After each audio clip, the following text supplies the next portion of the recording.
Welcome into 5 Wide Fantasy. Today we're going through must-start and must-sit wide receivers heading into Week 7 of the fantasy football season. I'll be going through every single matchup, talking about how these defenses match up to the opposing offenses, and then I will tell you each and every player in each of these matchups, whether you should start or sit them. If you guys enjoyed today's video, I'd really appreciate if you hit that like button for me. And as well, today's video is brought to you by The Stunt. The Stunt is an all-sports social media app, brings together some of the favorite aspects of all your favorite social media apps in one place, all about sports. We are live on there 4 to 5 p.m. Eastern time every Friday. I'm helping set your lineups, giving updated injury news, and if you have any trades you're trying to make for your teams, trying to upgrade, happy to answer them. It's a live room, so you can get in there and jump into the chat and ask me any questions, or as well, you can step up on stage and chat with me directly. So would really appreciate you guys joining me there. That is the best way to support the show and support the channel. Go support our partners over at Stunt. All you got to do is download the app. It's a free app. We are posting exclusive content there, so check it out. The link will be in the description as well. In the pinned comments, let's get into these matchups. We're starting with Browns, Colts. All of these games I'm going off of. I'm recording here on Friday morning. The latest injury news that I have. If I miss something, I'm sure you guys will let me know about that. But of course, we'll always update that on Friday and then in our Sunday streams as well, if you guys aren't jumping in there too. But for the Browns, Deshaun Watson practiced yesterday. I don't think he's going to play. Like, from the video I'm watching at practice, from the reports at practice, like, it doesn't seem like he can make all the throws. So I would be surprised if he plays. I'm definitely going to go off the fact that he doesn't play. Now, for the Colts, not a terrible defense. Their coverage grade from PFF is not good. They're 20th in fantasy points allowed to wide receivers on the season. So not a pass rush to be worried about. Not really a great coverage unit either. So it is a pretty decent matchup for these receivers. But with PJ Walker starting, not going to be as confident there. On the Browns side, obviously an elite defense across the board, both against the run and the pass. These totals in these games, especially with PJ Walker starting, are going to be incredibly low. Points are going to be at the premium. So it makes for a very difficult matchup for these receivers. Gardner Minshew at the helm as well. Number 1 in fantasy points allowed to receivers, the number 1 defense in opponent passing EPA. So this pass rush should be all over this offensive line too. So very tough matchup here. So with that being the case, I'm going to be sitting all of the Colts receivers in this one. Look, the Browns are giving up like 200 and something yards a game, a total offense. It's really hard to rely on any of these guys, and Pittman's been a little bit streaky here, so in a bad matchup, I do want to sit him. Downs' target share does increase quite a bit with Gardner Minshew at quarterback, but I don't think it's going to be enough for me to be thinking about starting him, and Alec Pierce is still on the fence, might not even play this week. As for the Browns, I'm going off of PJ Walker starting in this game. I would still play Amari Cooper. He's still the more dominant target of this offense. The matchup is pretty solid for this team to be able to move the football. I do think they will find success and run the ball quite a bit here because they haven't had a good matchup for their ground game since Nick Chubb has left, to be honest, since his injury. So I'm not super confident in Elijah Moore, despite some decent target volume last week. Wasn't super productive with it because he's not really that downfield option for this team. So him and Donovan Peoples-Jones are definitely sits. Next, we move to Bills and Patriots. The Bills have been very, very solid defensively despite the losses that they've incurred on their defense. They are 7th at EPA against the pass, 11th in fantasy points allowed.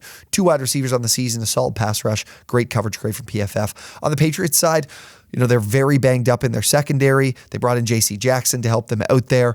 They are not a terrible unit in fantasy points allowed, 12th, but that's a lot of that, I think, has to do with the fact that Mac Jones has put this team behind the 8 ball pretty consistently early on, and teams haven't needed to throw the football all that much because their grades against the pass have not been good. 62.6 coverage grade. Their EPA against the pass is also ranking 23rd. So a pretty decent matchup here for your passing game in this one. Even with that being the case, I do, of course, want to start Stephon Diggs, but I do trust the Patriots to be able to take away some of the deep part of the field. So I am going to be sitting Gabe Davis in this one. Again, 9-point favorites the Bills are.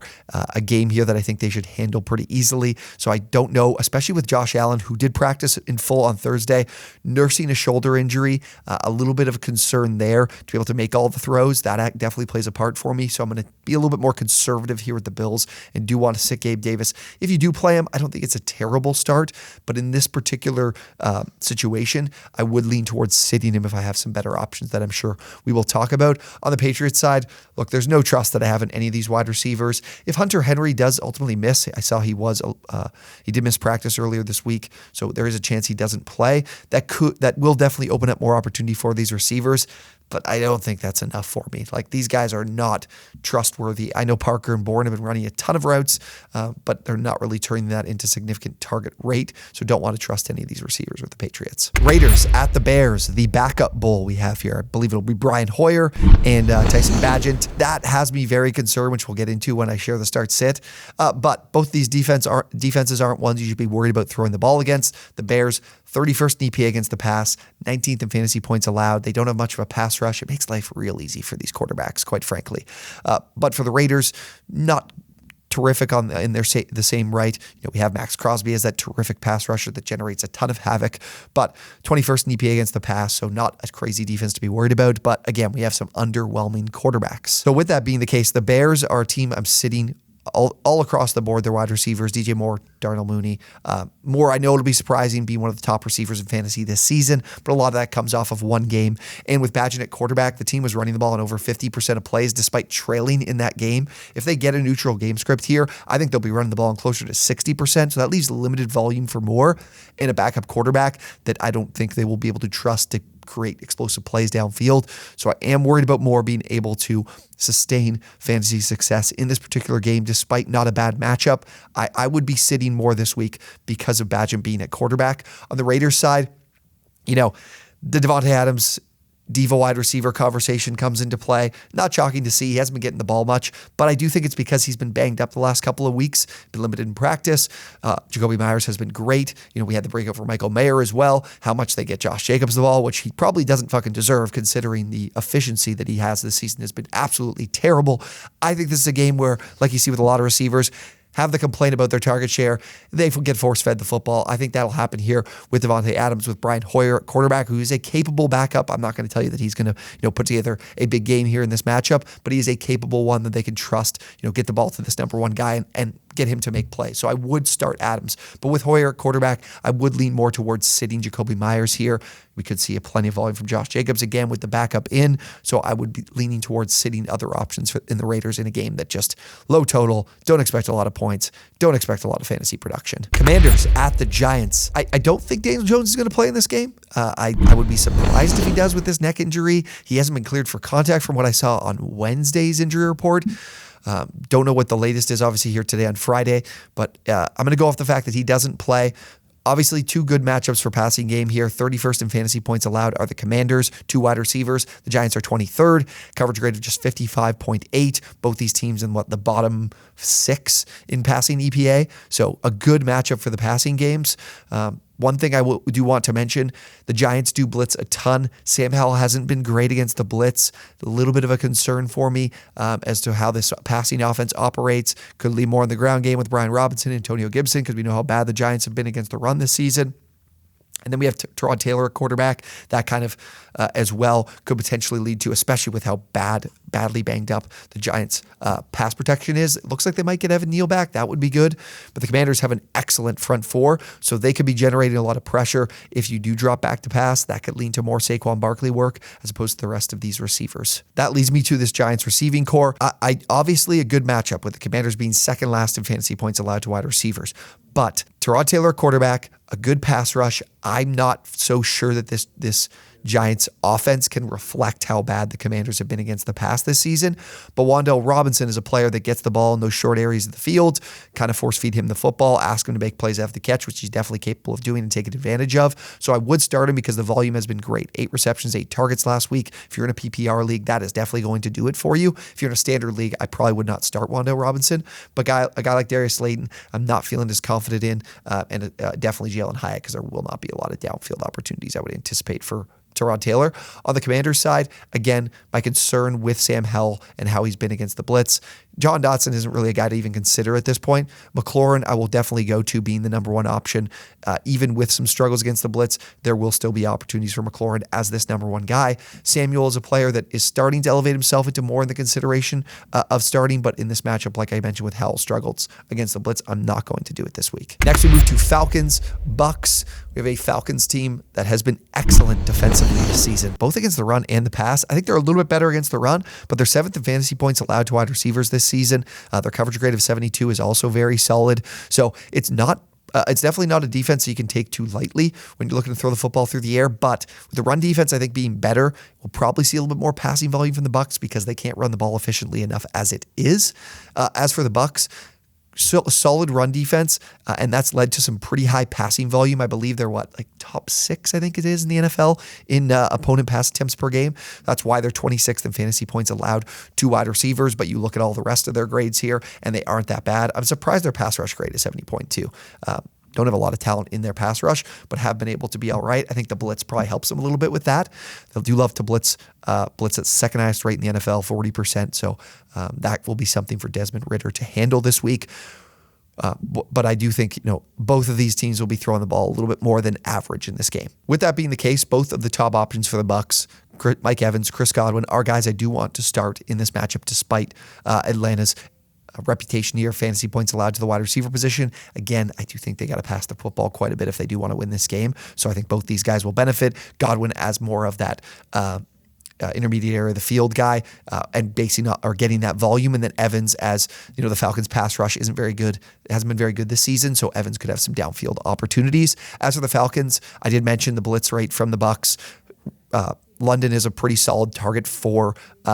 He's the most targeted player for the Falcons against the blitz, so he should see the ball a little bit here. And again, struggles to run the football, should lead into some passing volume. London will be the beneficiary because these other receivers aren't really much of a consideration. It's really just the Jonnu Smith, Kyle Pitts conversation there at tight end for these guys. Let's go to Lions at the Ravens. One of the better games at the 1 p.m. slate. Very excited for this one. We've got two excellent run defenses. The Lions are number 1 in fantasy points allowed to wide receivers. More middle of the road here, as you can see in fantasy points allowed. Did I say wide receiver? Lions are number 1 in fantasy points allowed to running backs, 18th allowed to wide receivers. So you should see some decent passing volume for the Ravens here because they also have a very underwhelming rushing attack with Gus Edwards and Justice Hill. Yes, I know Lamar Jackson enters the fold and it gets a lot better, but these are two guys that I don't have a lot of faith in running the football.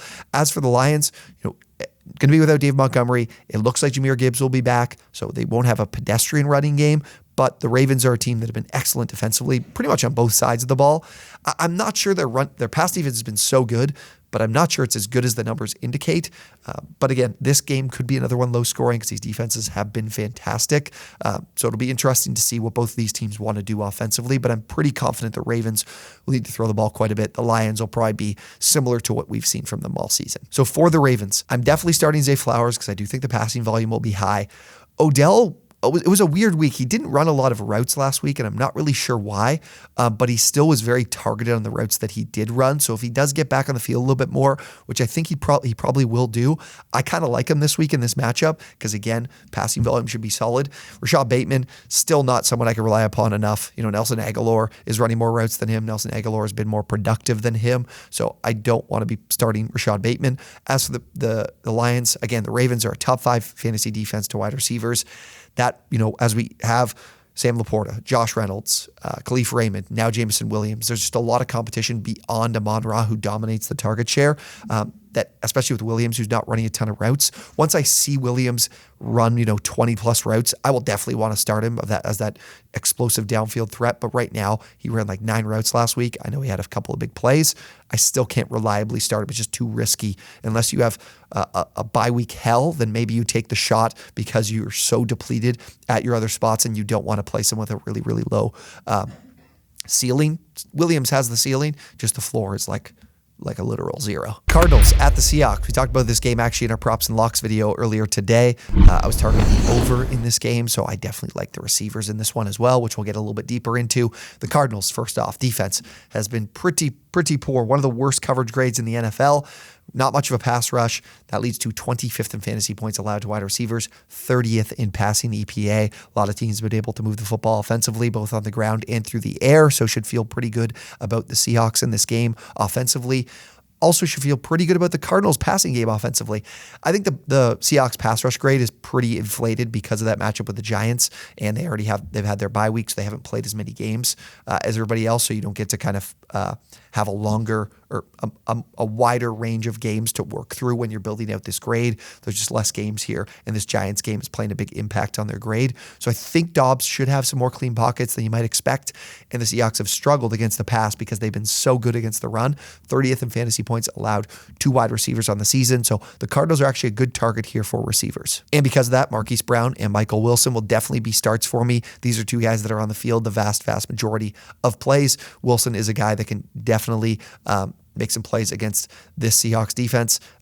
So I do think that he's one that you can start this week pretty reliably. Same goes for Marquise Brown. He's been a very reliable player week in and week out. On the Seahawks side, both DK Metcalf and Tyler Lockett are guys I do want to start. I know Metcalf has been missing some practice and has been limited, but he's just continued to play, kind of rested throughout the week and then played on Sunday. I know it hasn't been great for him, but I still got to go to him in this matchup. And with Metcalf playing, I do expect Jackson Smith-Njigba's routes to go down a little bit and not be as involved as he was last week because of Metcalf leaving the game last week. If he does play, I do think Jackson Smith-Njigba is unfortunately a sit even in a good matchup. Steelers at the Rams. The Steelers defense has been very, very poor against wide receivers this season, especially outside wide receivers have really cooked them throughout the year. They're 28th in fantasy points allowed to the position. I saw TJ Watt missing practice on Thursday with a heel injury. I would be surprised if he doesn't play. Because if he does play, this is a very good pass rush from the Steelers. And the Rams' offensive line has really improved this year, but I still think it's a problem. So they could definitely create some havoc here against this Rams passing attack and Matthew Stafford. As for the Rams, PFF seems to hate them. They've got a 47.7 coverage grade, which is one of the worst in the league, but they are generating a good pass rush. They're fourth in fantasy points allowed to wide receivers, so it has been a tough matchup for wide receivers this season, but they are 22nd in EPA against the pass, so they're not as bad as some of these numbers, or the expectation and thought from some of these advanced metrics is they're a lot worse than what the general fantasy points allowed indicates, so it's not too scary of a matchup for the Steelers wide receivers. This is a game that the Steelers have struggled to move the ball offensively. The Rams have not struggled. They've been very efficient offensively, so it'll be really interesting into how this game shakes out. Now that Deontay Johnson is back, I do think I can reliably start him. He's continuously been the kind of leader here when it comes to receiving volume, and that kind of puts me into a spot here with George Pickens that I would like to sit him this week because, again, if he's not getting the volume he's been getting since Deontay Johnson has been gone, I can't trust Matt Canada as a downfield explosive play offensive play caller. So I'm worried about him about George Pickens moving forward with Deontay Johnson back in the fold because he's proven to be that high volume receiver for this team. As for the Rams, Puka Nacua and Cooper Kupp are consistent starts for me, especially in this matchup here against the Steelers defense. And then as for Tutu Atwell, I don't think it's quite good enough in terms of those explosive plays to consider starting Atwell this week. Chargers at the Chiefs, another big divisional matchup here for these teams. The Chargers, a consistent target for wide receivers when you're looking at how they've defended the pass this season. One of the worst teams in the league. They're 27th in EPA against the pass, dead last in fantasy points allowed to wide receivers. So an excellent matchup here for the Chiefs. Chargers just completely lack talent in their secondary, and teams have routinely been able to expose them there. As for the Chiefs, very good pass defense. 8th in fantasy points allowed this season to wide receivers, 2nd in EPA. Man, this unit has been so good this season across the board. Do like to blitz quite a bit with Steve Spagnuolo. Justin Herbert has been excellent against the blitz this season, as the best completion percentage in the NFL, so that is something to keep in mind. Very exciting matchup here between these two teams. So with the Chargers, both Keenan Allen and Joshua Palmer have to be starts for you. The Chargers have been one of the worst rushing offenses in the league for yet another season. That means the passing attack is going to be leaned on heavily in this game. So Palmer should benefit from that. Allen, of course, is the number one target. And then Quentin Johnston's just not in the fold whatsoever. He had maybe one target last week, so not someone to consider starting. This is why we talked about Palmer being the guy to add off the wire and not Johnston. As for the Chiefs, Rashee Rice, going to get on the field more. I hate the fact that the fucking Chiefs added Mecole Hardman from the Jets because I don't get why they don't have more confidence in Rice, because when he's been on the field, he has the fifth high. He's like top 5 in target rate this season. He's just not on the field enough. And I thought Justin Watson leaving, he ran the most routes of his career last week with Watson exiting the game. And so I think Rice will get more opportunity in the receiving game. I know Hardman's been with the Chiefs in the past. Will still probably be not as involved this week because of coming from the Jets and getting more back into this Chiefs offense. I think Rice will run a ton of routes, and I think he will benefit quite a bit here. But again, Sky Moore, not someone demanding enough target volume. Same goes for Marquez Valdez-Scantling. We still have Travis Kelce here who will dominate the receiving share. So I'm not quite willing to start those guys. Moore would be someone I could consider for the flex in some of your deeper leagues, but as of right now, I just don't trust him to demand that target share, and Rice will definitely, I think, step in and be that guy for them at the receiver spot. Packers at the Broncos. Packers coming off their bye week here, going to Denver, and I do think they can find some success in the passing game big time here because Jordan Love has really struggled under pressure this season, and this is a Broncos team that's not going to generate much pressure. They got one of the worst pass rushes in the NFL this season. Let go Frank Clark. Let go Randy Gregory as well. So there's definitely an opportunity here for Love to get back into a groove here in the passing game, which he hasn't found the last couple of weeks. The Broncos are 21st in fantasy points allowed to wide receivers, dead last in EPA against the pass this season. So definitely like that. As for the Broncos side of things, offensively, the Packers have one of the higher blitz rates in the NFL. Russell Wilson has been brutal against the blitz. He has the second highest turnover-worthy play rate this season. I'm going to be targeting him to throw an interception. That's going to be on my betting card for sure on Sunday. That is a major concern for me. The Packers are also top 10 in fantasy points allowed to wide receivers, have a solid pass defense.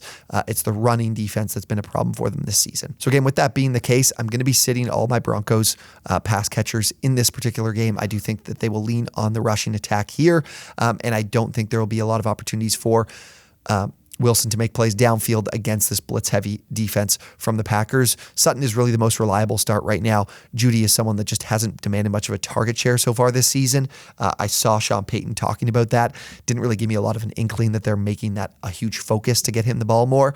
And again, this offense just isn't very good, and I do trust the Packers defense off a bye, getting a little bit more healthy too. On the Packers side, again, I think the Broncos can be exposed in the passing game. Christian Watson finally not having an injury designation is going to be great for him. Opportunity to create some explosive plays, which the Broncos have been very susceptible to. And then Romeo Doubs is going to be a start for me as well this week, again, with a good matchup and him being more of the volume guy for this offense. Sunday night, Dolphins at the Eagles. One of the most exciting games probably so far of the season. Very pumped for this one, especially being in prime time on Sunday night, getting all of our attention. And I think both of these passing offenses can find some success, especially the Dolphins. The Eagles are an excellent run defense. Teams are throwing the ball, I think, a top 4 rate this season, like 39 times per game. Tua definitely not afraid to do that. As a result, the Eagles are 29th in fantasy points allowed to wide receivers on the season. And then as for the Dolphins, pass defense has been pretty serviceable. Like their run defense has definitely been worse, but definitely not an excellent unit. And their pass rush has been great, but this is an Eagles offensive line that should definitely be able to kind of mend that and be able to find success in the passing offense. The Dolphins more mediocre, 17th in fantasy points allowed to wide receivers. And for the Eagles at the receiver spot, I know Devontae Smith missed practice on Wednesday, but he practiced on Thursday in a limited fashion, and I was watching some videos from practice. I don't think this is a major concern. I think this is a guy who's been obviously not a veteran by any means, but a player that they're very comfortable with in terms of doesn't need to be practicing, can find those rest days. And I think that might have been more of what this was. It is a hamstring injury, so definitely something to monitor, but I do think he plays in this one. So both him and A.J. Brown will be starts for me as the Eagles try to keep up with this electric Dolphins passing offense. And like I mentioned, the Dolphins should lean on their pass game quite a bit. So both Tyreek Hill and Jalen Waddle are excellent starts this week. Monday night, 49ers at the Vikings. The Vikings have been a team that you definitely want to attack in the passing game. 27th in fantasy points allowed to wide receivers, 24th in EPA against the pass. Blitz-heavy team as well, but they don't generate much pressure. They don't have much of a pass rush. So that is something to keep in mind here as Brock Purdy should have plenty of success here throwing the football. And then for the 49ers, this is a team you don't want to start a lot of wide receivers against. 4th in EPA against the pass, one of the best pass rushes in the league, one of the best coverage grades in the league, and 9th in fantasy points allowed to wide receivers. So one for the Vikings where without Justin Jefferson, definitely have their work cut out for them. Now, I know that Deebo Samuel has not been practicing. There's a decent chance he doesn't play this week. I do have him listed as a start, but if he does not play, that just makes me feel even better about Brandon Ayuk. And quite frankly, like a guy like Ronnie Bell in a 14-team league, if you guys are in any, or a 16-team league, I'm in one of those. Ronnie Bell would be a solid waiver add and start this week. But again, it's Monday, so you might not be able to take that chance unless you actually have Deebo Samuel. Then you could add Ronnie Bell and play him. But definitely like the matchup for their receivers here. If Deebo plays, especially with these running backs, with CMC potentially not playing this week and going to Elijah Mitchell and Jordan Mason, we could see Deebo involved in the rushing game too if he is available. So that's definitely going to benefit his fantasy finish as well. I am going to be starting Jordan Addison with Justin Jefferson out. I've noticed that Addison's Average up the target has gone down. He's less of that explosive play guy, more reliable in those intermediate areas as the number one option, but it is a very tough matchup, like extremely tough. It's hard to hit any explosive plays here. I'm definitely going to be looking to sit these other options like KJ Osborne and Brandon Powell. Okay, that's every single matchup for week 7, answering your start sit questions for every single player. So if you guys enjoyed today's video, if you got some value out of some of this information, would really appreciate if you hit that like button, subscribe to the channel as well. We're live on the Stunt every Friday, 4 to 5 p.m. Eastern time. Just go to the link down below in the description to download the app. You can come hang out with us there. And then you'll be live on Sundays on the OwnersBox Twitch channel, OwnersBox Sports on Twitch. We're live every Sunday morning at 11 a.m. previewing all of these games, getting all the latest information to you as well. So come join us, come hang out there. Thank you guys so much for watching, and we will see you on the next one.